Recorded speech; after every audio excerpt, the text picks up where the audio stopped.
Já coloquei online, tá? Ok.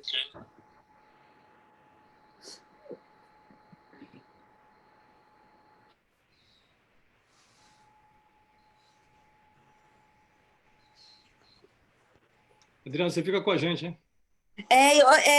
O meu computador travou e eu tô no celular. Tá, dá uma monitorada aí no chat para nós. Eu já estou entrando no chat para dar uma olhada, tá? Vou estar acompanhando. Ok, por favor. Sua intervenção sempre é precisa.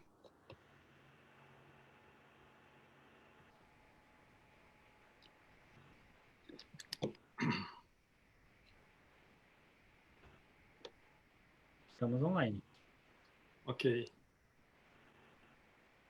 Olá, olá. Sejam todos muito bem-vindos a mais uma live do Conselho de Cidadãos do Consulado Geral do Brasil em Hamamatsu. Hoje, sexta-feira, dia 14 de agosto, estamos aqui, eu, Etsu Ishikawa, juntamente com o presidente Eber Toyohashi e também a nossa secretária executiva Adriana Sugino, para recebermos hoje e debatermos ou conversarmos sobre um tema de extrema importância, de interesse de toda a comunidade brasileira e com uma autoridade, né, nessa seara, que é exatamente o Dr. Masato Ninomiya, presidente do CIAT, que é o Centro Internacional de Atendimento ao Trabalhador no Exterior.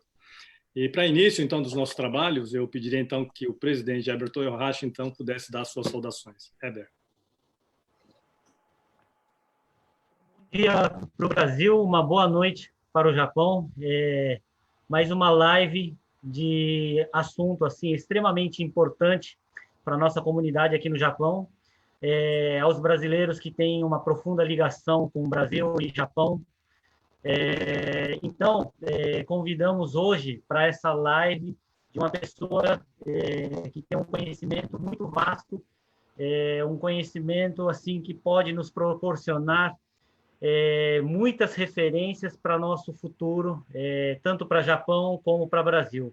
Eu peço para que vocês possam realmente aproveitar essa live de hoje com o nosso doutor Masato Ninomiya, que ele tem muito para compartilhar de seu conhecimento. E antes de mais nada, eu gostaria muito de agradecer a participação do doutor Masato Ninomiya, como Conselho de Cidadãos de Hamamatsu e como brasileiros aqui no Japão. Muito obrigado, sejam bem-vindos. Bom, em seguida, nossa secretária executiva Adriana Sugino também passa a palavra para que você possa fazer as nossas saudações ao nosso ilustre convidado. Bom, primeiramente, queria falar boa noite a todos, boa noite no Japão e bom dia no Brasil, né? Queria agradecer a presença do Dr. Masato Ninomiya, que hoje vai participar da live generosamente, né? Sendo voluntário e nos informando as nossas dúvidas aqui no Japão. Obrigada. Bom, muito obrigado, presidente, obrigado, secretária.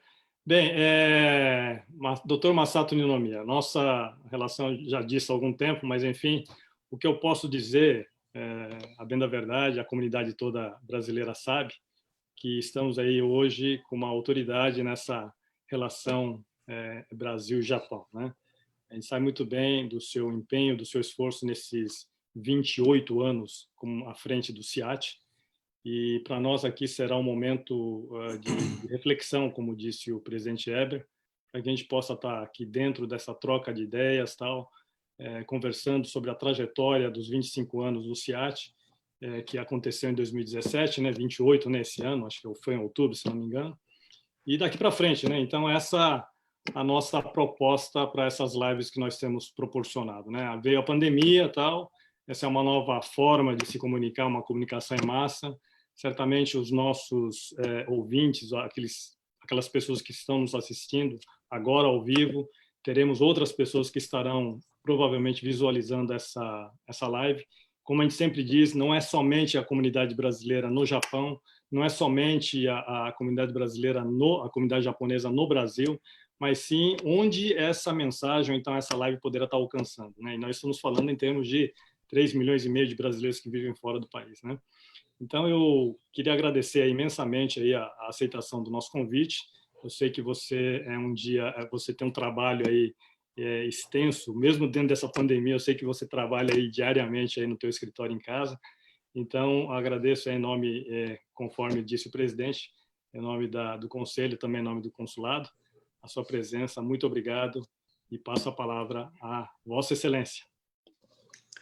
Bom, excelência não tem ninguém aqui, né?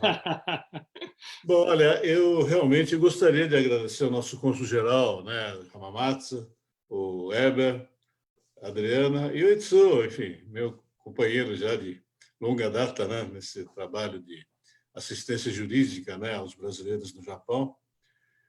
E, bom, queria agradecer o convite mais uma vez, né, ao Conselho de Cidadãos, ao Consulado, por essa promoção, né, de esclarecimento, né, aos brasileiros que residem não só em Hamamatsu, mas, enfim, toda a província de Shizuoka e resto do Japão. Bom, o Hamamatsu tem um grande vínculo com o CIAT, porque com o início, né, do fluxo, né, de brasileiros para o Japão, isso começou ainda na segunda metade da década de 80, né, e firmou, digamos assim, com a mudança da lei da imigração do Japão, né, em junho de 1990, e que se comemora os 30 anos, né, em 2020. Mas eu diria que tanto o Japão quanto o Brasil estava totalmente despreparado, né, para esse fenômeno, esse fluxo que de repente ocorreu pela falta de mão de obra no Japão, né? Faltava mão de obra não qualificada, né? E, diferentemente dos dias de hoje, a lei japonesa era muito rígida, né, no sentido de admitir estrangeiros para trabalho não qualificado, trabalho braçal, vamos assim dizer. E aí, então, sempre tem alguém inteligente nesse mundo, né, resolveu, então, se lembrar dos imigrantes japoneses que, depois da guerra, naqueles anos muito difíceis do Japão, né, resolveram emigrar para os países da América do Sul. Isso porque, antes da guerra, ia para os Estados Unidos, Canadá, mas, por causa da guerra, então, esses países não admitiam mais os japoneses como imigrantes. Então, países como Brasil, Paraguai, Peru, Bolívia, né, Argentina, esses 5 países abriram as portas, né, para os imigrantes japoneses. Quer dizer, no começo, o Brasil também teve muita resistência por causa da guerra. Inicialmente, o Getúlio só admitiu para a Amazônia, etc., mas depois, enfim, começou a vir para o Sul. A minha família, em 1954, né, veio para o Brasil. Eu tinha 5 anos e, desde então, eu cresci, fui educado aqui no Brasil, né? Bom, então, esse grande fluxo de final da década de 80, início da década de 90, realmente pegou todo mundo, vamos assim, de calça curta, né? E começaram a surgir empreiteiras, né, mal intencionadas, né? Eu digo mal intencionadas porque, claro, existem empreiteiras bem intencionadas, né? Mas, enfim, começaram a surgir problemas e também começou a surgir atritos, né, no Japão, porque, enfim, a lei de 1990 permitiu que filhos e netos, né, de imigrantes, bem como seus cônjuges não descendentes, pudessem ir para o Japão. E aquele fluxo, né, de 1990 a 91 foi muito grande. Em 91, por exemplo, chegaram 84 mil brasileiros do Japão, e dos quais 61 mil saíram aqui do Consulado de São Paulo, né? Então, significa que era pessoal do Estado de São Paulo, Mato Grosso e Mato Grosso do Sul, né? E Triângulo Mineiro, eventualmente. Bom, então, esse pessoal chegou totalmente despreparado. Eu encontrava aí com muita gente nos aeroportos, na sala de espera de Los Angeles e tal, e muita gente nem sabia para onde ia, né? Ah, eu vou para o Japão aí e tal, diz que fica 2 horas aí de Narita, onde é que eu vou? Mas não estou preocupado porque tem gente da empreiteira me esperando lá. Quer dizer, esse tipo de coisa, né? O governo japonês abriu as portas para filhos e netos pensando que eles teriam maior vínculo com o Japão, né? Falaria a língua, estaria próximo da cultura, etc. Mas, enfim, eu estava muito desconfiado disso e, de fato, não era por causa que era o Nisei Sansei que tinha um profundo conhecimento do Japão, que falasse a língua. Bom, então, logo começaram a aparecer as reclamações, né? Tanto de um lado quanto do outro. E aí o governo japonês enviou emissários para o Brasil. Eu lembro bem, era o pessoal do antigo Ministério do Trabalho, né? E o pessoal do Garimusho que veio lá solicitando, né, as entidades principais da colônia, né, para que ajudasse um pouco nessa regularização. Bom, então, eu era, na época, vice-presidente do Bunkyo, e aí recebi o pessoal do Ministério do Trabalho, o Ministério de Relações Exteriores do Japão e tal. Então, resolvemos fazer um simpósio, né, chamado Dekaseki, né? E o relatório desse simpósio está aqui nesse livro aqui em português, né? Que eu acho que deve ter aí no Hamamatsu, aí, acho que nós doamos para o Heisen, né? Que está o texto em japonês, né, Dekaseki. Exatamente. Aqui estão registrados os primeiros passos, né? A denúncia da primeira realidade, né, do que acontecia no Japão em termos dos brasileiros, né? E para fazer esse simpósio, então, tinha que trazer diversas pessoas, né? Como, por exemplo, convidamos a Organização Internacional do Trabalho, né? Convidamos aí o embaixador, cônsul, etc. E o HICE, né? O Hamamatsu International Center, já estava em evidência na época, né? Tinha o pastor, né? Onizuka, se não me engano, e outros aí vieram para o Brasil tal, dar o seu depoimento do que estava acontecendo em Hamamatsu. Então, o Hamamatsu, desde o início, então, tivemos esse vínculo, né? E foi a partir desse simpósio, então, que tiramos uma conclusão de que era necessário constituir uma entidade no Brasil que pudesse ajudar, né, os brasileiros antes de chegar no Japão, né?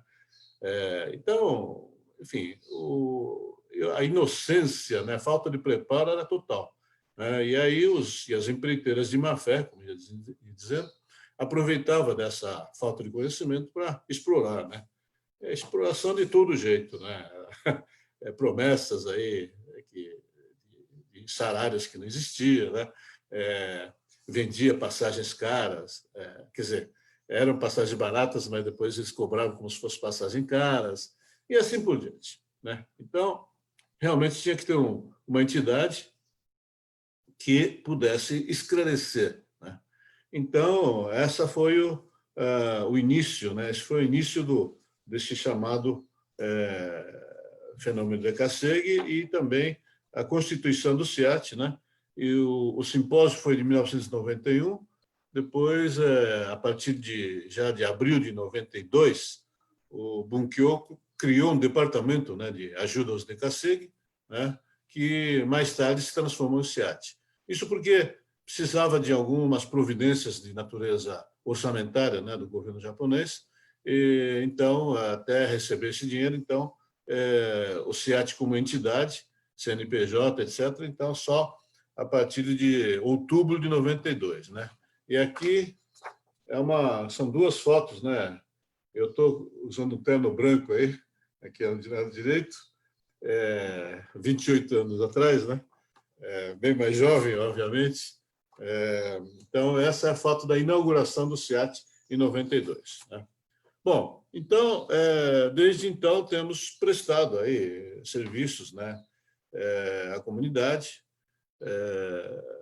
e realmente os problemas que os brasileiros enfrentavam no Japão eram de todas as ordens, né? Até hoje continua, não que os problemas tivessem sido resolvidos, mas, né, continua o problema de educação, continua o problema com as empreiteiras, que diminuiu bastante porque as pessoas já estão muito melhor informadas, né? Mas, enfim, os problemas continuam e 30 anos, né, da lei, enfim, fala-se em comemoração, mas ainda tem muita coisa, né, a ser resolvida, né? E o quadro mudou bastante, quer dizer, o governo japonês, não que tenha, digamos, mudado totalmente, né, a sua consciência, a sua forma de encarar os estrangeiros, mas já se admite, né, estagiários, e já se admite um grande número de estrangeiros, principalmente asiáticos, né, para trabalho não qualificado no Japão, né? Então, essa é a mudança, essa é a realidade, né? Então, nesses 30 anos, tivemos alguns momentos, né, cruciais, né? Como, por exemplo, em 2008, né, a crise financeira do Lehman Shock, né, Lehman Brothers nos Estados Unidos. Depois, a comunidade enfrentou aí o terremoto de Kobe, né, o dilúvio aí de Tohoku, enfim. O Japão também é um país muito sofrido, né, com as intempéries da natureza, e, obviamente, os brasileiros que moram aí também sofrem com isso, né? Mas, enfim, 30 anos é um marco, sem dúvida nenhuma.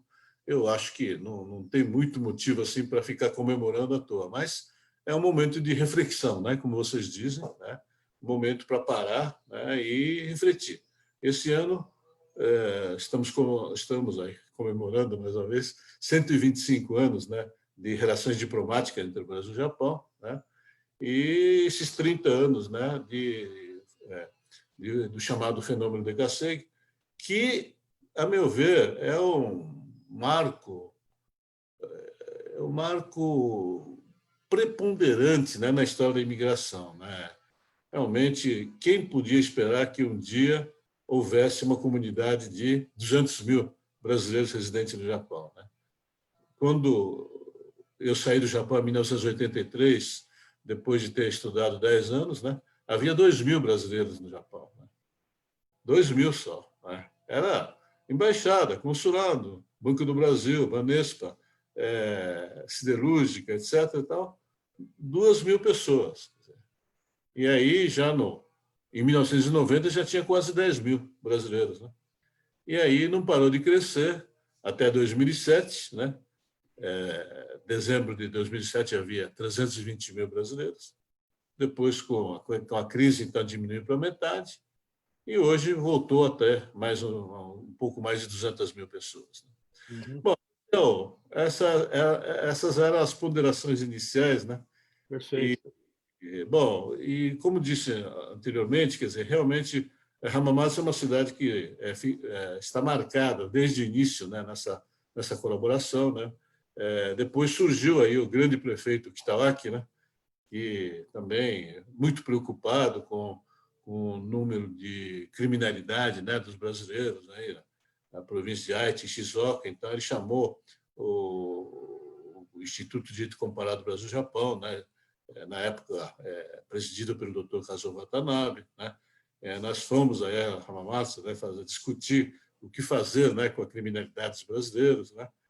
E, enfim, o pessoal do Heiss, né, realmente ficou muito marcado, né? E aí, daí a pouco, então, o senhor Etsuo, né, liderou a campanha aí para levar o consulado-geral, né, do Brasil para Hamamatsu.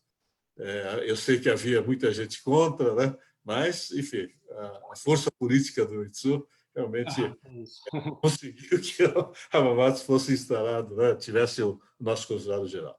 Bom, essas eram as minhas considerações iniciais e agora me coloco à disposição aí para algumas considerações, algumas perguntas aí. Pois é, doutor Massado, sabe que Hamamatsu, eu costumo dizer que as boas experiências positivas e também as negativas surgem daqui, né? Mas que bom que Hamamatsu está na memória dessa história dos 30 anos, sobretudo no coração de cada um daqueles que estiveram por aqui, que sempre estão aqui, que é o caso do Ninomiya Sensei, né? Que a gente agradece aí imensamente sempre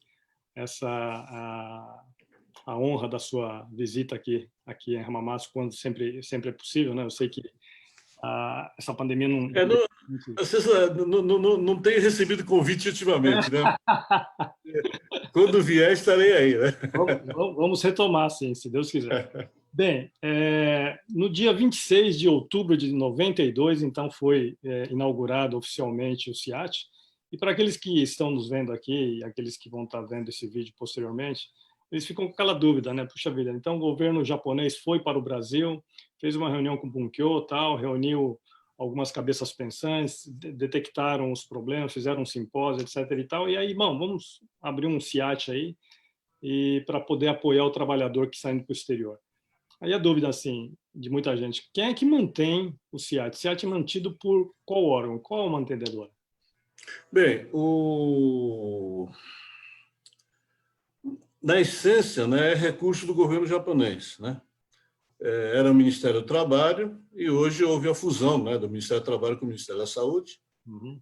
Hoje, quem fornece os recursos para manter o SEAT, pagar aluguel, pagar os funcionários, etc., é o recurso do governo japonês, né? O Bunkyo, depois o Kenden, né, a Federação das Províncias, e mais o ENCO, que é a Beneficência Brasileira. Então, essas três entidades se uniram, né, indicaram conselheiros e tal, e eu fui, enfim, escolhido como presidente. E no Estatuto do SEAT esqueceram de colocar aquela cláusula que todas as entidades hoje colocam, né, de que não pode haver duas reeleições, né? Se ele colocasse essa cláusula, então eu nunca mais pude sair, né, da presidência do SEAT, né? Bem, e aí do lado japonês também mudou, né? Quer dizer, no início o governo japonês não pode financiar entidades do exterior diretamente, né? Então dava o dinheiro para centro de uma entidade filiada, né, ao Ministério do Trabalho, né? Que era o Sangyo Koyo Ante Center, né? Centro de Estabilização de Emprego. E esse esquema durou 10 anos, né? Então, depois de 10 anos, então, resolveram reestruturar o esquema. E hoje, então, essa entidade japonesa que repassa recursos para nós ficou sendo o Kaigai Nikkei Jinkyokai, a Associação Japonesa de Nikkei no Exterior, né? Que, enfim, aí a verba diminuiu bastante, né? Após 10 anos. Mas, tudo bem, é o suficiente para pagar aluguel, nós temos 3 funcionários, né? Temos o diretor superintendente, porque desde o início eu falei o seguinte, olha, eu aceito ser presidente, etc., mas o dia a dia do trabalho do SEAT eu não posso fazer, né? Porque eu advogo, eu dou aula, etc., então posso presidir, mas quem vai tocar o dia a dia tem que ser alguém que fique, né, o tempo integral cuidando do SEAT. Então, começaram a enviar alguns ex-funcionários da JICA, né? Algumas pessoas que trabalharam no Brasil como expatriados, né? E aí, ultimamente, nós temos recebido já 3 atual superintendentes, o senhor Asano é o 3º advogado, né? Isso porque o primeiro advogado, o doutor Tatsuya Otaki, foi meu aluno, né, na Universidade de Tóquio, é muito interessado no Brasil, advogado aí de Aichi, né? Então, como ele fazia parte da Ordem dos Advogados de Aichi, então ele deu a ideia e eu de bom grado, né, aceitei o Dr. Otaki, que ficou aqui 3 anos, o próximo, o senhor Dr. Nagai, ficou 4 anos, e o atual Dr. Asano está aí já quase 2 anos, né? E isso é muito bom pelo seguinte, essas consultas, né, tem muitas consultas de natureza jurídica que eu atendia pessoalmente, obviamente. Mas nada melhor do que o advogado do Japão, que conhece profundamente, né, a legislação e o sistema japonês, né? Então, eu acho que, a partir do Dr. Otaki, os 3 advogados que são superintendentes, deu certo, né? E também serve de aprendizagem para os advogados do Japão, né, pela realidade das leis brasileiras, né? O doutor Etsu, que atende aí no consulado, sabe muito bem que realmente a maioria das consultas são através, né, do consulado, são assuntos de legislação japonesa, né? Eu mesmo, juntamente com o doutor Otaki, somos consultores do Consulado Geral do Brasil em Tóquio, né? Hoje, quem está atendendo é Renan Teruya, né? Aliás, o primeiro brasileiro que se tornou advogado no Japão, né? Um assunto absolutamente inédito, né, na história também. E ele que atende pessoalmente, mas eu e o doutor Otaki ficamos na retaguarda, né, dando assessoria, etc. E nessa época de pandemia, os meses de abril, maio e junho, julho também, eu fiz atendimento online, né, daqui do Brasil para as pessoas que procuraram. Bom, então, esse treinamento, vamos assim dizer, entre aspas, né, dos advogados japoneses pelo SIAT também, eu acho que é um fator importante, porque estamos aí treinando, né, advogados japoneses a conhecerem a legislação brasileira, né? Maravilha. Bom, então, na essência é isso. Então, nós somos sustentados pelo recurso do governo japonês, que dinheiro esse que vem através da Associação de Japoneses e Nikkeis no exterior. Só para deixar claro, doutor Ninomiya, o governo japonês, então, é que mantém, mas o governo brasileiro, seja através de qualquer ministério, não tem nenhum aporte financeiro para poder ajudar nessa operação de sustentação, digamos assim, dessa estrutura. Em 1996, 97, 2 ou 3 anos depois do... não, mais cedo, talvez no 93, 94, por aí, o governo japonês fez uma solicitação para o Itamaraty, né? E o Itamaraty aceitou, nos termos de que o SIAT foi reconhecido aqui no Brasil como uma entidade, né, não é diretamente utilidade pública, mas como se fosse utilidade pública, né? Então, o SIAT é a única entidade reconhecida tanto pelo governo japonês quanto pelo governo brasileiro, né? Mas esse reconhecimento da parte do Brasil não acompanha recursos, né? Perfeito. A vez que o governo brasileiro deu algum recurso foi depois no ano 2008, quando houve aquela volta, né, maciça, né, de brasileiros para o Japão, para o Brasil. Então, o governo brasileiro solicitou ao SIAT para que cuidasse dos brasileiros que havia retornado do Japão, né? Só que, pelo estatuto do SIAT, nós não podíamos dar esse atendimento direto, né? Porque o estatuto do SIAT fala claramente que é para auxiliar os brasileiros que estavam indo para o Japão, não aqueles que voltaram. Mas, de qualquer forma, claro, isso aí nós podíamos flexibilizar, etc., mas precisava de muita burocracia para fazer isso, né? Então, através do Dr. Reimei Yoshioka, né, que é o nosso conselheiro ainda, então criamos o tal de NIATRE, né? Núcleo de Informação e Apoio aos Brasileiros Retornados, né?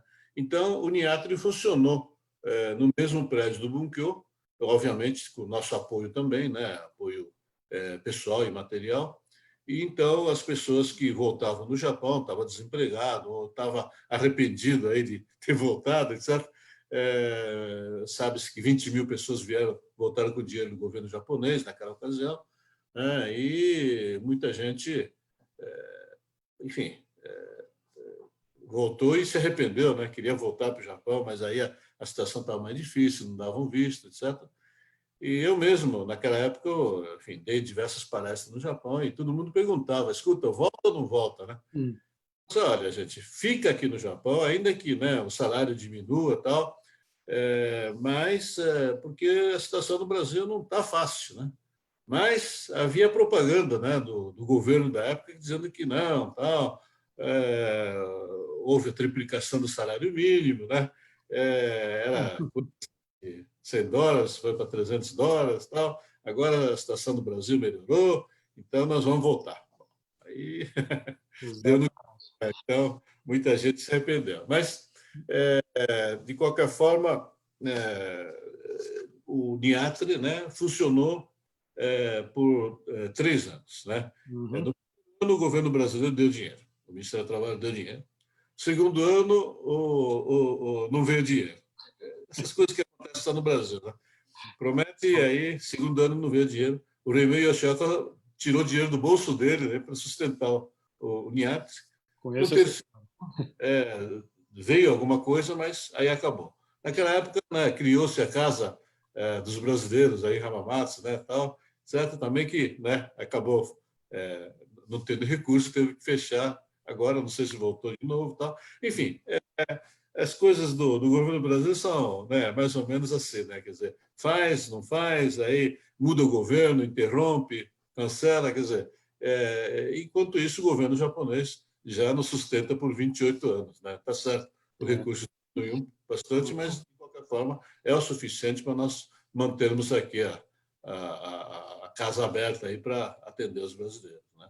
Sem dúvida nenhuma. Bom, no início, na sua fala de introdução, falamos aí com relação aos 25 anos, né? Em outubro de 2017, completou-se, então, 25 anos da fundação, eu estive vendo aqui, com mais de 50 mil consultas realizadas, né? Cursos, palestras, capacitação, consulados, perdão, SIAT itinerante, muito provavelmente indo para o interior, levando esclarecimentos e tudo mais. Aí, o que foi, na verdade, nesse período de 25 anos, o que mais, qual o tipo de consulta que foi mais recorrente nesse período? Na verdade, nós fomos constituídos para fornecer informações, né? Uhum. Então, qualquer dúvida que o brasileiro que tivesse viagem marcada ou que tivesse intenções de ir para o Japão, então a pessoa, enfim, não estava informada, então viria para o SIAT para obter informações, né, sobre usos e costumes.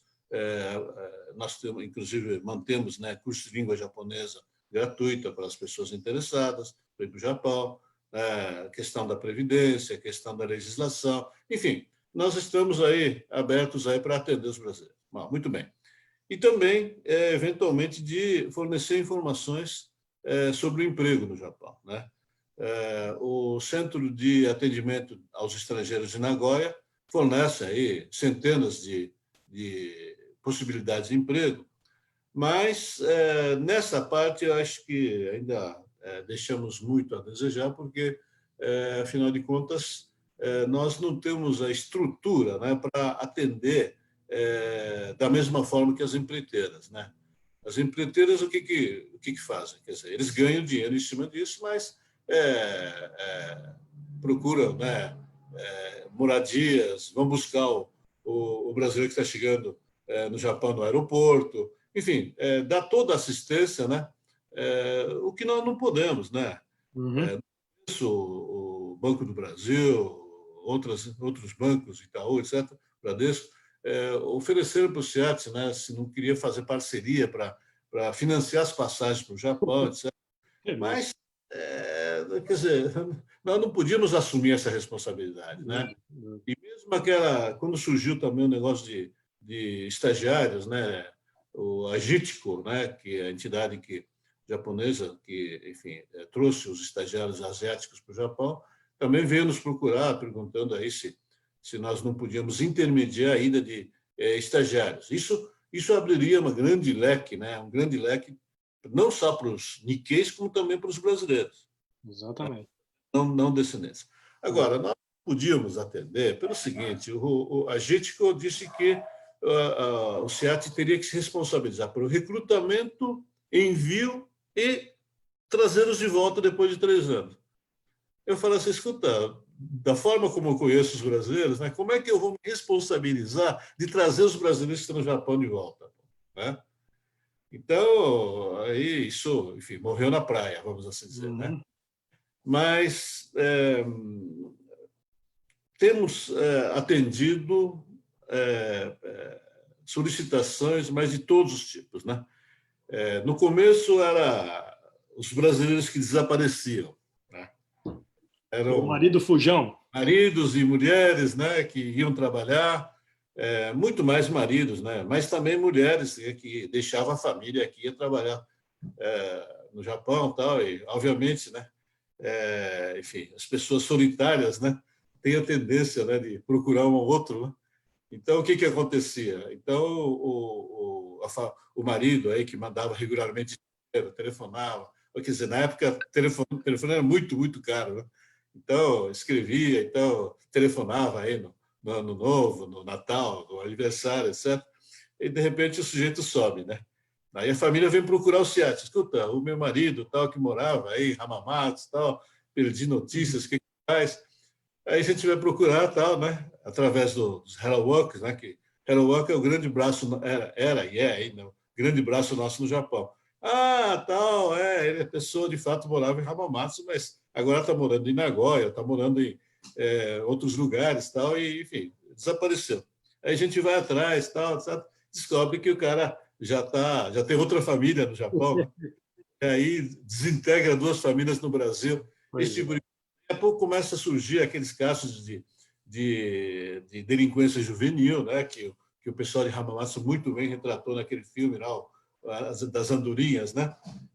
O professor Tsumura aí da universidade, né? Fez muito bom. Criminalidade, né?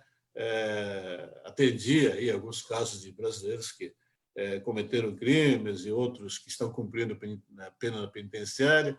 Mas, enfim, Soldan aí, consulta de todos os tipos. Tá? E, ultimamente, tem aparecido, depois da celebração do acordo, né, de previdência social, né, entre o Brasil e o Japão, foi em 2012. Isso também me traz uma lembrança muito forte para mim, porque já o fenômeno do Ikasei começou em 90 e tal, e depois de 2, 3 anos começamos a detectar casos, né, de pessoas que não pagavam o Shakai Hoken, né? Pagava Shakai Hoken por quê? Porque o plano, né, assim como os japoneses que vieram para o Brasil, era voltar para o Brasil com um pé de meia aí, né, alguns milhões de ien e tal. E para que, então, pagar a Previdência, né? Para que pagar Shakai Hoken se eu vou embora em 3 anos? E aí os japoneses que vieram para cá pensaram a mesma coisa, né? Fazer pé de meia em 3 ou 4 anos e levar o dinheiro para o Japão e comprar aí uma propriedade, etc.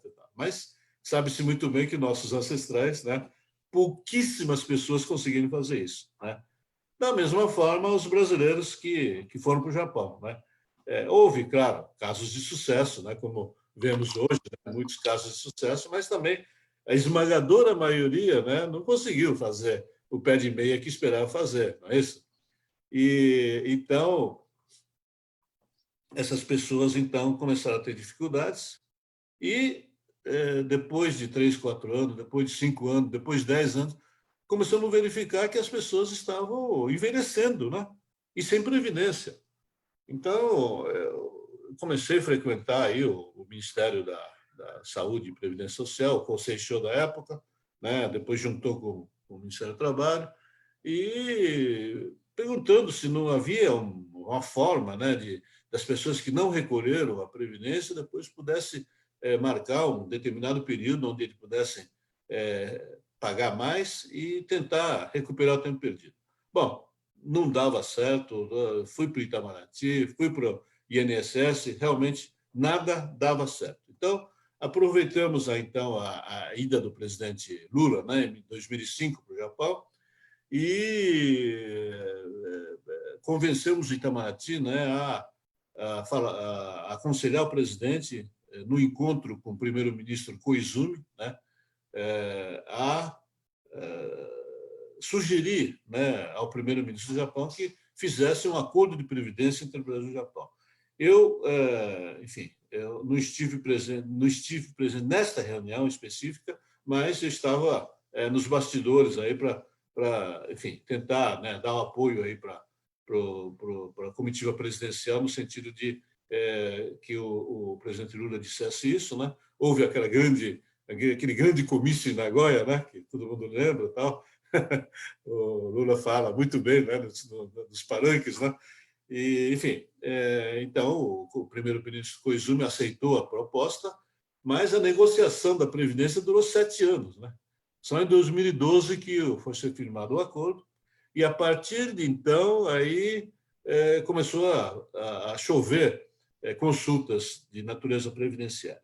Isso porque, infelizmente, a minha proposta de recuperar o tempo atrasado não foi aceita, nem para o Japão e muito menos para o Brasil, né? O INSS era, então, o ministro da Previdência, o Gabas, né, amigo nosso, né, esteve diversas vezes no Japão também, e eu acompanhei o Gabas em 3 das missões, e também acompanhei as missões japonesas que vinham para o Brasil, e em todas as missões eu dizia o seguinte: olha, tem muita gente que não pagou, mas que eles estão dispostos a pagar um pouco mais, né, em um determinado período, 3 anos, 5 anos que seja, para tentar ver isso. Aí a conclusão que os técnicos do INSS me disseram: olha, é muito difícil, né? Dos cálculos atuariais da Previdência, não é assim, o sujeito paga depois e recupera o tempo perdido, né?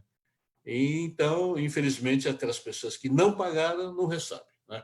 Previdência, seguro, etc., é tudo assim. Você paga antecipadamente para receber os benefícios depois. Agora, quem se beneficiou mais com o acordo da Previdência não foram, infelizmente, os brasileiros, né? Porque poucos brasileiros pagaram a Previdência até então, né? Mas quem se beneficiou foram os japoneses expatriados, né? Que serviram no Brasil. Essa gente nunca tirou dinheiro do bolso para pagar a Previdência, né? A empresa pagou. A empresa pagou porque a lei brasileira obrigava a inscrição na Previdência, né? E agora que eles estão aposentados, então começaram a pingar, né, dinheiro assim da Previdência. E uma coisa impressionante, viu? Se existe alguma coisa que funciona nesse mundo, é a remessa do dinheiro da Previdência e do INSS para o Japão. Então, os japoneses, hoje, com 70, 80 anos, estão muito satisfeitos aí. Então, tá, não é muito dinheiro que eles recebem, mas eles dizem: dá para tomar uma cervejinha aí e tal, né? O dinheiro que não a minha mulher, né? Mas não era esse o propósito do acordo de Previdência. Mas, enfim, tinha que beneficiar ambas as partes e somente quem pagou, então, é que está recebendo o benefício. E recebemos muitas consultas nesse sentido. Já naquela época, né? Eu imagino, porque recentemente, conversando com a Belara, né, numa live que nós fizemos com ela também, eu sei que ela é muito colaboradora e vocês... Nossa, aí, a Belara é uma mãe, né? A gente colabora extremamente também com o setor lá da Previdência, que cuida, na Estação Santa Cruz, que cuida das... Sim, PSAE, sim, claro. Exatamente. Então, a gente sabe que o problema do INSS é algo que levaria aí, certamente, uma ou duas palestras suas para poder estar falando, para poder esclarecer e conscientizar grande parte da comunidade. Hoje, por exemplo, a gente tem um número do ano passado no Ministério da Justiça que de 200 mil pessoas que estão hoje aqui no Japão, cerca de 18 a 20 mil brasileiros já estão acima dos 60 anos, ou seja, estariam já naquela fase em que poderia... Nós também, né, Edson? Estamos chegando lá, né, Massato? Você já está, eu estou chegando. Mas, enfim, eu imagino o seguinte, porque os números, eu não tenho certeza, esse número não tá atualizado, talvez você tenha. O INSS, até o ano passado, acho que mandava para cá mensalmente algo em torno de, sei lá, alguns milhões, né, de reais, que aproxima-se algo em torno de 3 a 3.500 pessoas que recebem os benefícios direto do Brasil para cá, né? Então, se você imagina aqui que a gente tem um universo de 18 mil brasileiros acima de 60 anos, a gente imagina aí quanta gente ainda estaria aí, apesar da reforma da Previdência que aconteceu, né, elevando o número, mas mesmo assim, a gente costuma dizer que essa mudança da Previdência, então essa alteração, essa reforma da Previdência, mas, sobretudo, esse acordo previdenciário não veio para resolver o problema de todo mundo, né? Isso está bem claro. Vai resolver o problema, principalmente daqueles que estão começando a sua vida e a sua prática. Pois é, exatamente. Laboral, né? Que, segundo os números aqui, dão conta algo em torno de 160 mil brasileiros, doutor, da faixa de 16 a 60 anos, ou seja, teoricamente ativos, né? 16 anos já podendo trabalhar. Sim. Bom, mas, enfim, voltando um pouco na história, quer dizer, em 2007 nós chegamos a 320 a 300 mil brasileiros, né? E após, como você bem disse, depois dos adventos aí do Lehman Shock, do Lehman Brothers, em 2008, e do terremoto, tsunami, do fatídico dia de março, 11 de março de 2011, né? Cerca de 140, 150 mil brasileiros retornaram ao Brasil, dos quais, como foi dito, cerca de 20 mil com auxílio do governo japonês. Bom, apesar do CIAT, na verdade, ter o NITRE, né? O NITRE que deveria estar resolvendo ou consultando esse pessoal, eu imagino que muita gente que retornou desses 20 mil ao Brasil tenham procurado o CIAT para alguma consulta, né? Então, na verdade, assim, a gente queria saber se esse pessoal que voltou, nós tínhamos 320, hoje nós temos 200. temos aí 100 mil aí, ainda talvez nesse eixo Brasil-Japão, mas muita gente acabou se radicando, se inserindo aí a uma atividade laboral no Brasil. O CIAT tem algum dado, alguma coisa que possa dizer, não, muita gente voltou para o campo, muita gente voltou, está empregado, por exemplo, numa Honda, numa Yamaha, numa Toyota, que são empresas multinacionais que estão presentes no Brasil? Teria isso? Olha, nós não temos assim um número assim preciso, tá? Uhum. Isso porque, na verdade, quem tocou o assunto foi o NIATRE, mas nós ajudamos o NIATRE, eu era conselheiro também no NIATRE, então acompanhamos os números, né? O que pode ser dito assim, com todas as letras, é que, assim como, né, japoneses que vieram ao Brasil, né, muita gente acabou não aprendendo a língua, né? Meus pais moraram 50 anos no Brasil, só sabia fazer feira e ainda a feirante era Nikkei, tá? Então, muitos acabaram não aprendendo a língua, muito menos a cultura, etc. Tal, enfim, aquele isolacionismo, né? Que realmente deixou muito a desejar em termos de integração à sociedade brasileira. Curioso que aconteceu exatamente a mesma coisa entre os brasileiros no Japão, né? Então, houve brasileiros que, claro, aprenderam a língua, conheceram a cultura, etc., voltaram para o Brasil naquela onda lá do Lehman Shock, né? Essas pessoas que tinham conhecimento da língua japonesa tiveram uma facilidade tremenda em arranjar emprego aqui nas empresas de origem japonesa aqui no Brasil, né? O primeiro caso muito famoso foi o Honda Lock, lá de Manaus, né? Eles, acho que ao todo, recrutaram umas 20, 30 pessoas recém-voltadas do Japão, né? E outras empresas mais aqui em São Paulo, as trading, os bancos, enfim.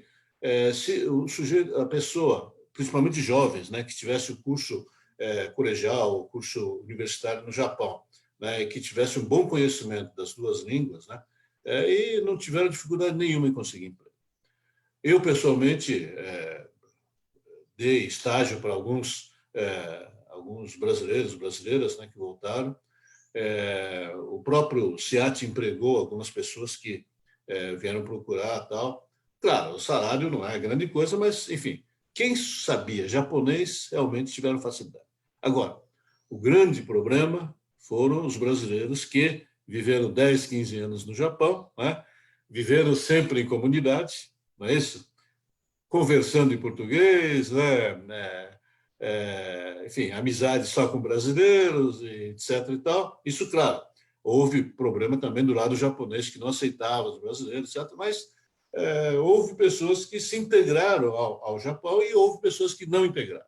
Essas pessoas que não integraram, que não sabiam a língua e que voltaram para o Brasil, esses tiveram grandes dificuldades. Agora, eu não sei exatamente, numericamente, quantos foram, tá? Eu sei das dificuldades, eu sei até mesmo, assim, arrumei emprego para algumas pessoas com alguma dificuldade e tal, mas eu sei que houve pessoas que foram para a área de agricultura, etc.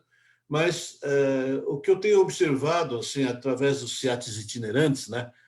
Assim como existe o consulado itinerante, existe o CIAT itinerante, a gente vai 3 ou 4 vezes por ano, a gente vai para o interior, porque não adianta ficar esperando, sentado no capital, né? Esperando as pessoas virem. Então, nós vamos até a cidade do interior, vamos a Londrina, Maringá, vamos aí a Campinas, enfim, cidades do interior do estado de São Paulo. Antigamente, quando tinha dinheiro, íamos aí para Manaus, íamos para Belém, íamos para Recife, esses lugares, mas, claro, hoje, com a restrição de verba, não dá mais para fazer essa festa, né? Então, ficamos mais assim no raio de 100 a 150 quilômetros de São Paulo, e, excepcionalmente, vamos ao norte do Paraná, onde temos aí demandas, né, de consultas. Mas, então, nós detectamos o seguinte, quer dizer, a maioria dos brasileiros que voltam do Japão, a maioria, né, não estou dizendo todos, não voltam para a sua cidade natal, sabe? Os que tiveram sucesso no Japão e os que não tiveram sucesso no Japão. Isso porque há há uma crença, há uma desconfiança, vamos dizer, todos aqueles que voltam do Japão têm dinheiro, né? Então, quem não sabe, acha que o cara voltou aí com muito dinheiro e tal. E temos um caso aí em Mogi das Cruzes que, na noite da chegada, né, chegaram de manhã à noite, tinha uma festa, festinha, não sei o quê, na mesma noite mataram a família toda, né? Poxa. E aí foram prender o vizinho, que sabia que tinha, né, o vizinho tinha chegado do Japão com muito dinheiro e tal, resolveu, então, tirar o dinheiro e, como, enfim, era pessoa conhecida, então, né, acabou matando todo mundo, com exceção de um bebê de colo, aí, claro, aí não precisava matar, porque... Poxa vida. Então, essas coisas tristes também, então, as pessoas que voltam do Japão tomam muito cuidado, né, de não voltar para a sua cidade natal, né, para não suscitar qualquer tipo de desconfiança, né, de que o cara voltou com muito dinheiro e pode ser alvo assim, de assaltos e coisas mais. Então, muita gente acaba ficando na cidade de São Paulo ou nos grandes cidades, né, onde eventualmente possam obter emprego. Mas a tendência é essa, a tendência é de, enfim, muitos não voltarem para a sua cidade de origem, e aqueles que têm o conhecimento da língua, etc., conseguem emprego com certa facilidade. Então, na verdade, a gente percebe bem claramente com o seu depoimento que o quanto é importante, né, não perder tempo e no primeiro momento, quando você chegar aqui num país, ou não precisa ser o Japão, mas enfim, com tanta gente vivendo fora na Europa, nos Estados Unidos, e a primeira coisa realmente é se adaptar ao local, né? Tem um ditado que fala que Goni Haireba Goni Shitagae, né? Então, na verdade é isso, não só na questão legal, mas na questão da própria cultura. E a língua é uma cultura, né? E nós temos aqui a Adriana Sugino, que além de secretária executiva das mais eficientes, ela é professora também, que pode muito bem testemunhar essa questão da importância de se aprender a língua local, né, professor? Adriana. Sim, eu acho que seria imprescindível a pessoa aprender a cultura local. Isso seria muito bom e incentiva a pessoa a aprender o idioma também, né? Eu acho que você morando em outro país é necessário aprender a cultura e o idioma do país. Eu não falo aprender fluentemente, porque levaria anos e anos, né? Mas, pelo menos, o básico para ter uma comunicação saudável com os japoneses e, consequentemente, aprender a cultura deles. Eu acho que é muito importante. E isso também profissionalmente, né? Porque quem fala japonês, entende um pouco da cultura, consegue melhores empregos, com melhores salários, e se numa eventual volta ao Brasil, teria condições, como o doutor já falou, né? Teria condições de ter um emprego mais fácil no Brasil. Então, eu acho que é muito importante isso. Presidente Heber, você quer dar o testemunho? Na verdade, realmente, o que a Adriana disse realmente é uma realidade, né? Um pouquinho de japonês que você conheça, né, lhe dá muitas outras oportunidades. É o que o Dr. Masato disse, claramente, aquelas pessoas que retornaram ao Brasil, que tinham uma noção, que tinham, além da noção, né, se aculturaram, né, levaram do Japão muitas coisas daqui positivas, né, principalmente de postura, de costumes, etc. e tal, tiveram facilidade de colocação. Qual a sua colocação, a sua opinião a respeito disso, presidente? Olha, é o seguinte, eu não tenho, obviamente, um número exato, né? Quer dizer, ser esses 320 mil de 2007 e 200 mil dos dias de hoje.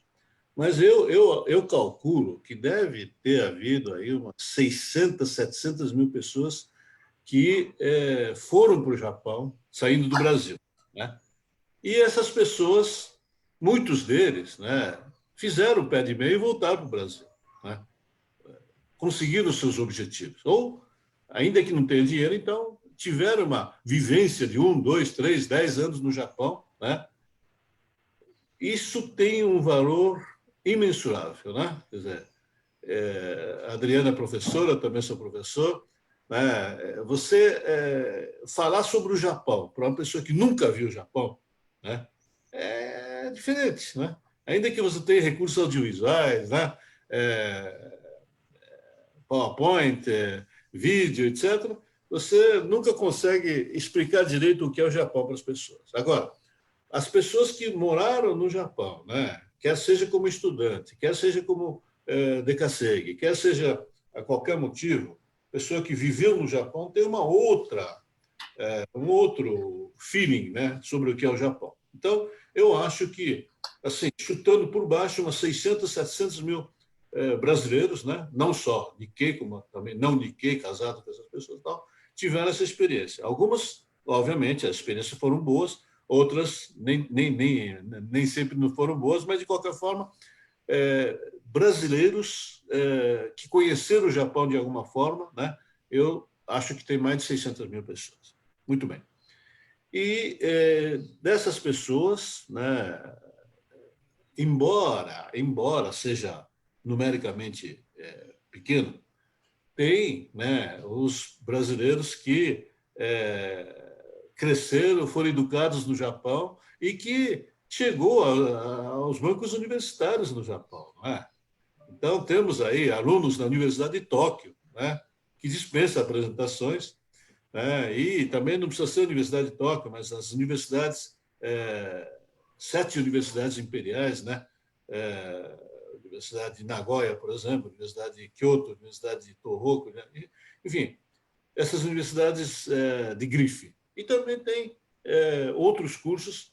Então, uns 5 anos atrás, nós fizemos uma pesquisa aí com a colaboração do Kaigai Nikkei Genkyokai e tal, detectamos aí uns 300, 400 brasileiros fazendo curso universitário no Japão, né? E está aí o resultado. Então, mencionei o caso do Renan, aí, que se tornou advogado. Temos aí o caso recente aí, do brasileiro que se formou em medicina aí, na Universidade de Shiga, né? E agora está fazendo residência em Tóquio, né?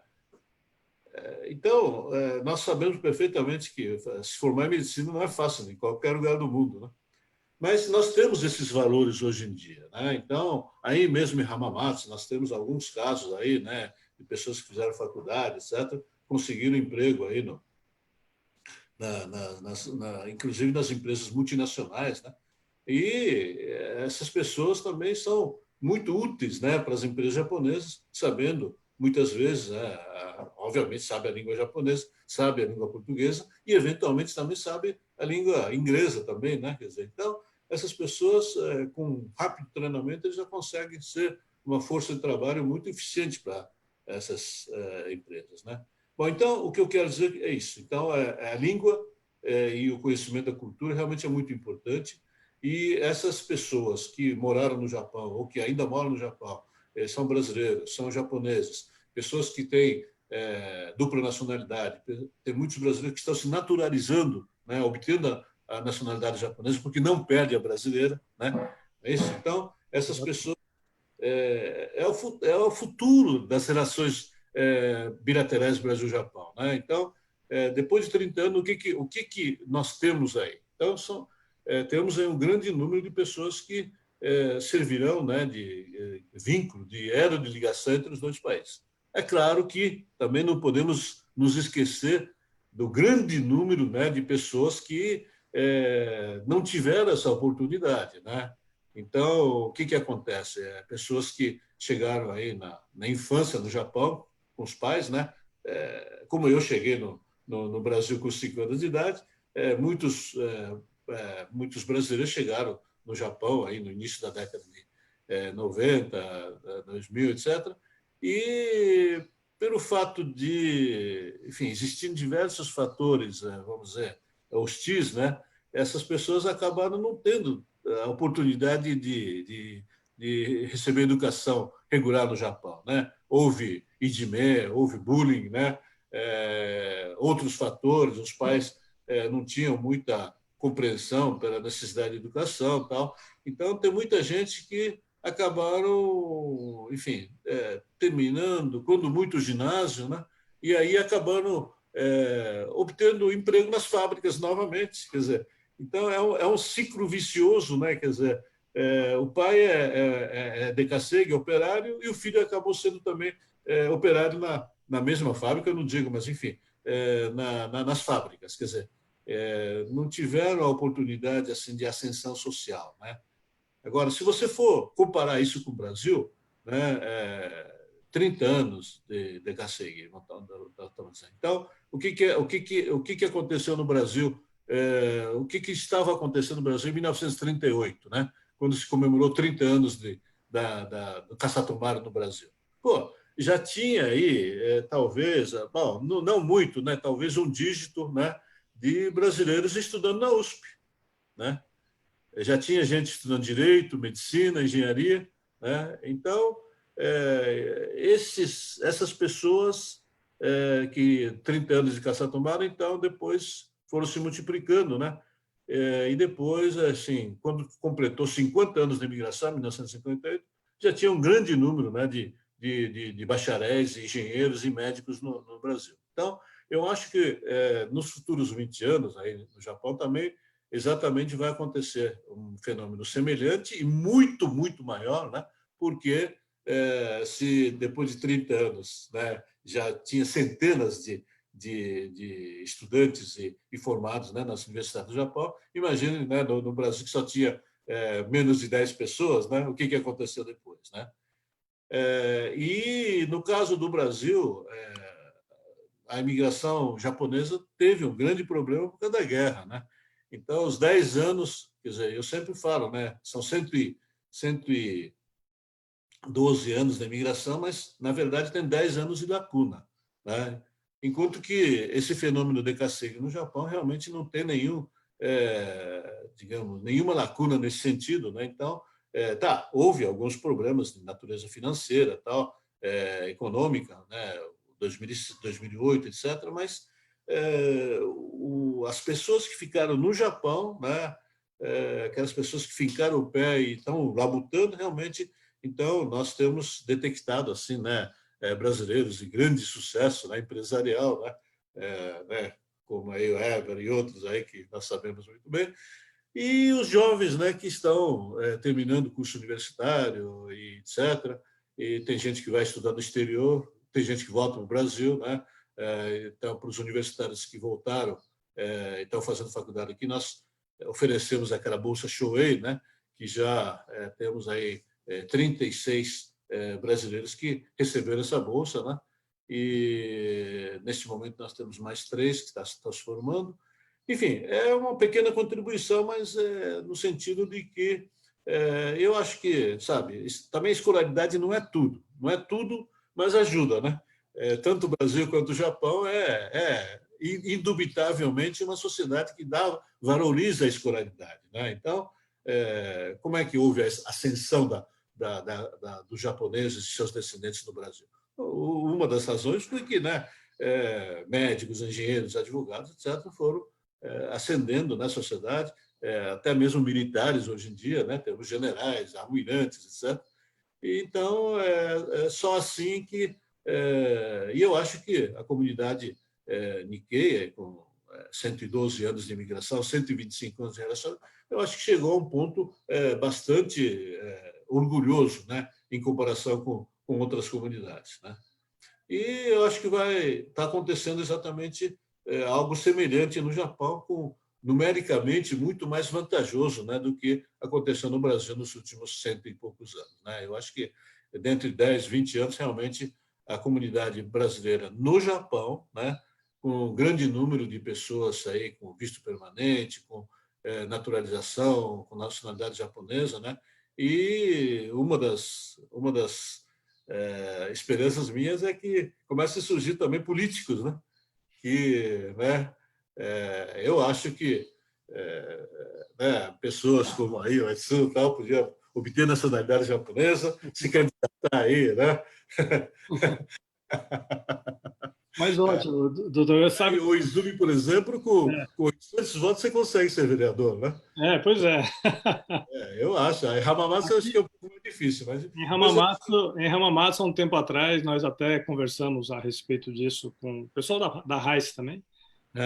Acho que Hamamatsu, com 3.500, 4.000 votos, você se elege, né? Mas, enfim, então, não é o nosso caso. Então, mas olha, eu acho que havendo assim, uma grande campanha, né, entre os brasileiros, essa parte de conscientização política, né, eu também não, enfim, não vou ficar aqui tentando persuadir as pessoas, mas se você obter nacionalidade japonesa, não prejudica a nacionalidade brasileira, né? O fato de ter dupla nacionalidade, eu acho que hoje em dia não provoca nenhuma desconfiança de ninguém, né? Na época do regime militar, né, de 64 a 85, havia muita desconfiança, né? Esse cara pode ser um espião do Japão, não sei o quê. Falava isso abertamente, né? Mas hoje ninguém vai desconfiar de alguém que tenha dupla nacionalidade. Aliás, tem muitos brasileiros, né, de ascendência europeia, por exemplo, né? A Europa, Portugal, Espanha, todos esses países são muito generosos em questão de dupla nacionalidade, né? E tem brasileiros que nascem nos Estados Unidos, tal, né? E aí obtêm dupla nacionalidade. Então, hoje em dia não há nenhuma desconfiança nesse sentido. Então, eu acho que no Japão também poderia, né, aumentar o número de duplos nacionais, né? E aí, com isso, então, também haver uma penetração, né, ou uma representação brasileira na política do Japão também, né? Bem, concordo plenamente, mas naturalmente que a gente percebe claramente na sua exposição que, olhando esse fenômeno de 30 anos, daqui os próximos 20, 30 anos, esse elo de ligação humano, né, esse ativo que nós temos, certamente será muito através da educação. O presidente Eber gostaria de falar alguma coisa a respeito dessa questão, da própria educação dos filhos de brasileiros aqui, que é uma das pedrinhas no sapato aqui da comunidade. Bom, eu só vou fazer um comentário, uma referência só em relação a 15 anos que eu dou aula e sou coordenador de uma faculdade de administração aqui no Japão, à distância. Eu acredito que a vida dos brasileiros aqui, quando eu vim a primeira vez foi em 1989, eu já tenho mais de 30 anos, vai para 31 anos, eu acredito que tudo aqui é um leque de oportunidades. E só depende da própria pessoa abrir mais esse leque de oportunidades, ou seja, seja para aprender o japonês, seja para se especializar em cursos técnicos, seja para fazer o curso universitário à distância brasileiro ou a universidade japonesa. Isso daí simplesmente é um leque de oportunidade que vai aumentando conforme a pessoa vai se especializando. Eu acredito que a maioria deve buscar o quê? Não o nível médio, porque nível médio todo mundo tem. Então, assim, procurar o acima do médio, né? Então, acredito que a pessoa procurando uma especialização, estudos que elevam acima da média, eu acredito que vai ampliar grandemente esse leque de oportunidades. E dentro dessa nossa conversa aqui dentro da live, o Kleber Kumagai ele fez um protesto em relação, né? Talvez a palavra protesto fique um pouco pesado, mas ele falou sobre, quando eu cheguei nos anos 90 aqui, não recolhiam a Previdência, né? Então, assim, quando teve o acordo de Previdência, falaram, você não tem direito à Previdência porque não recolhiam a Previdência. Então, fica aqui o protesto do Kleber, né? Que realmente, até o acordo de Previdência, não se falava em recolher Previdência dos brasileiros que estavam no Japão, né? Então, teve essa questão. Uma outra questão é em relação à aposentadoria do brasileiro por invalidez, né? Então, eu não sei se seria o tema ideal aqui para essa live, né, em relação à aposentadoria, porque foi um assunto que nós conversamos lá com a doutora Valéria e com a, né, com a outra responsável da parte de aposentadoria. Mas, mesmo assim, eu acredito que fica a pergunta aqui final sobre o assunto, o tema de hoje, né? O futuro dos brasileiros no Japão, né? Então, eu acredito que fica essa questão em relação a esse... Meu presidente, só para esclarecer ao nosso consulente aqui com relação à aposentadoria, ou então ligada à questão previdenciária, para ele ficar à vontade para procurar, para consultar os consulados Nagoya, Tóquio, Hamamatsu também, evidentemente, fazer uma consulta direto conosco, né, ou então com os advogados de Tóquio, ou então de Nagoya mesmo, para a gente poder estar respondendo de uma forma mais direta e objetiva ao questionamento, então, do nosso consulente.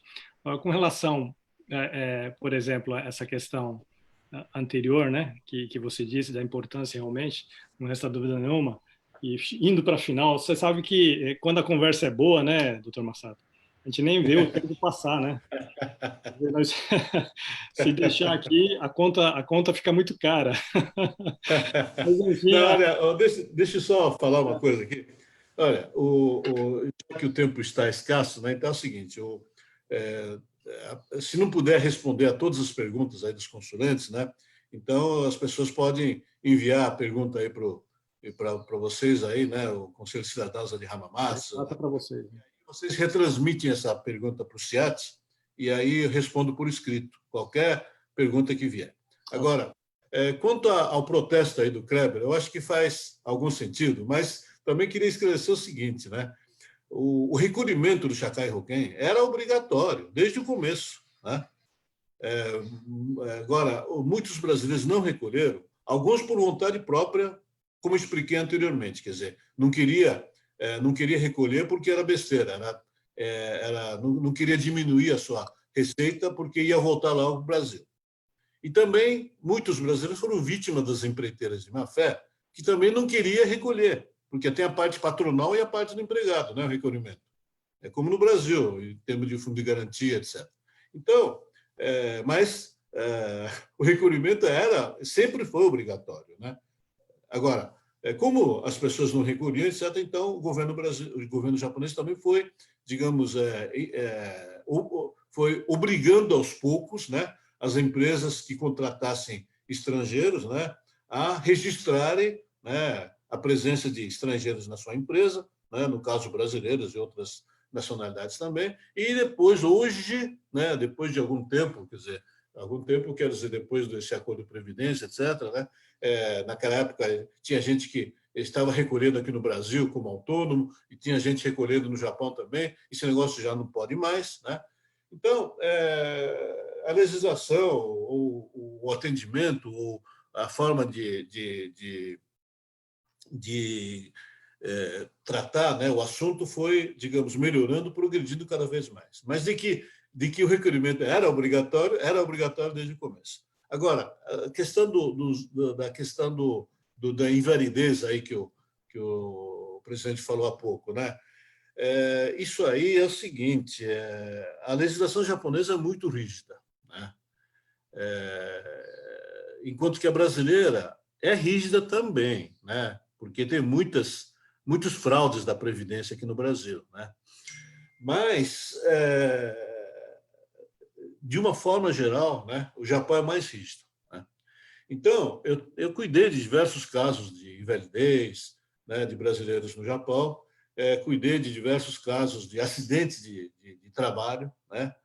E, realmente, aqui no Brasil, se você tem algum acidente a caminho do seu emprego, do seu trabalho, ou na volta do trabalho para a sua casa, quer dizer, isso há uma certa flexibilidade, né, em reconhecer, né, que ele estava a caminho ou voltando.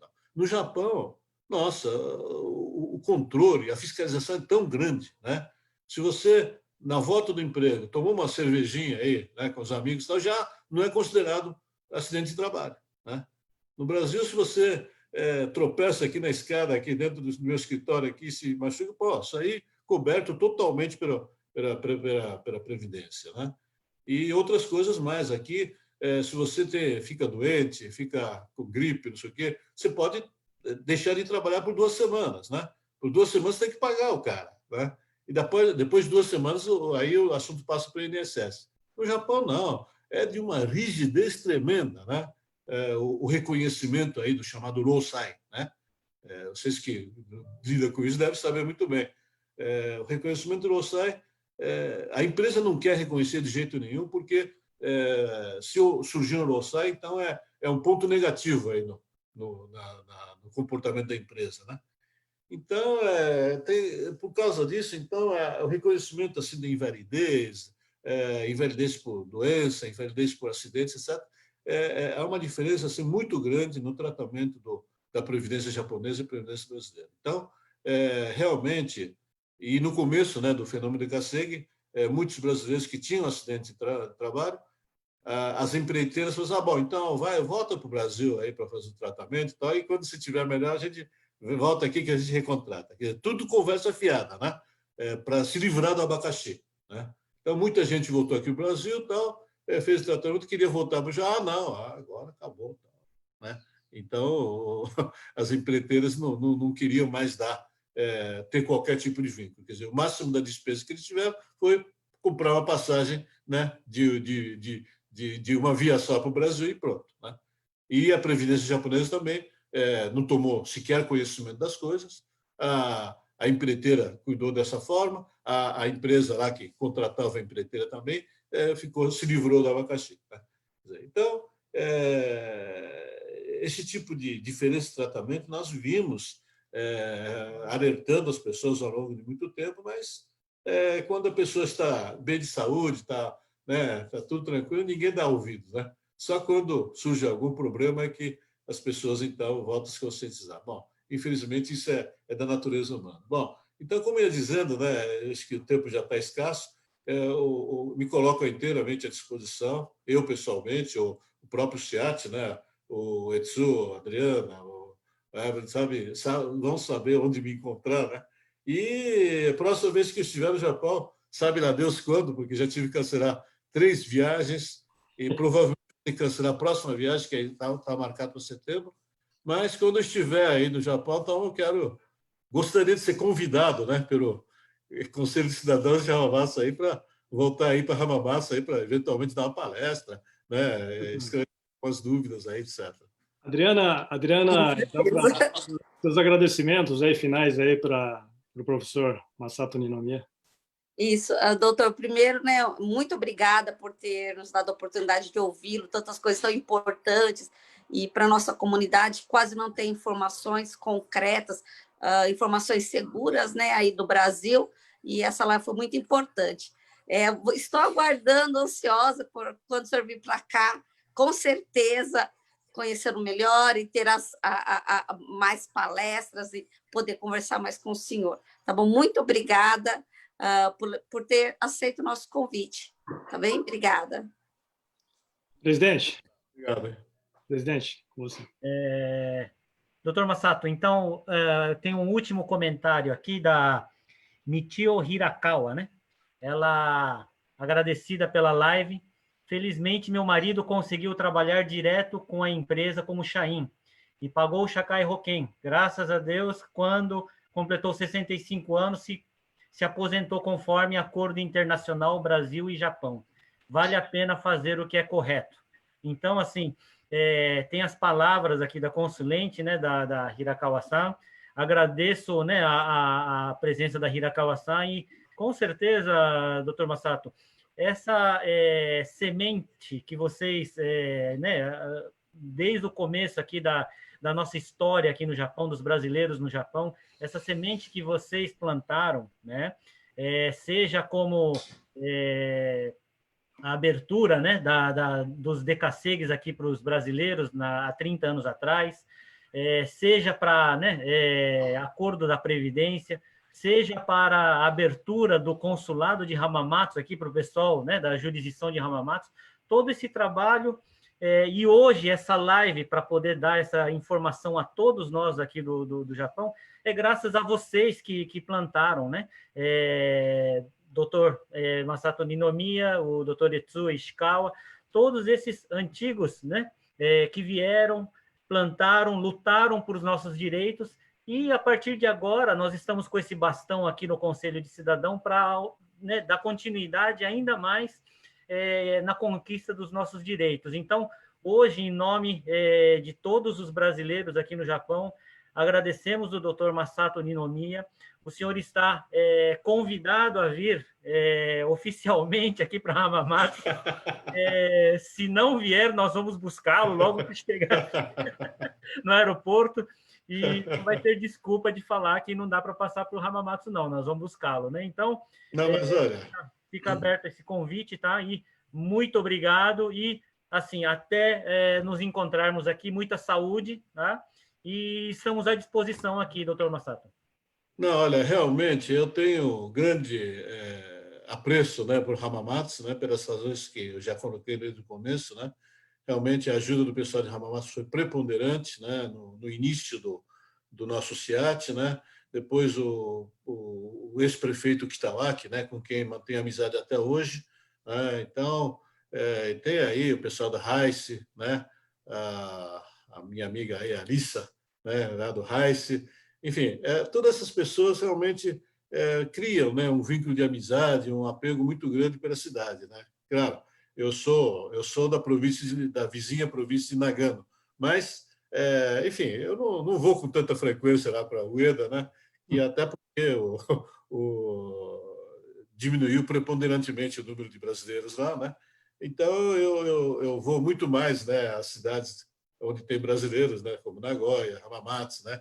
E outras cidades mais que, enfim, eles me convidam, vou, né? E estando no Japão é fácil. Agora, infelizmente, né, essa pandemia, né, fez com que diminuísse as minhas chances, né, de ir para o Japão. Ano passado estive todos os meses no Japão, né? Viajei 6 vezes e essas 6 vezes acabou, enfim, atravessando meses, né? Então, pelos meus cálculos, então, estive todos os meses no Japão. Esse ano, infelizmente, fui em janeiro, voltei em fevereiro e nunca mais pude ir. Mas espero que até o fim do ano ou no próximo ano, então, eu possa estar aí. Então, eu gostaria então, de aceitar, né, esse convite aí de voltar a Hamamatsu. Muito obrigado, então. Tá? E para qualquer pergunta, qualquer consulta, né, responderei.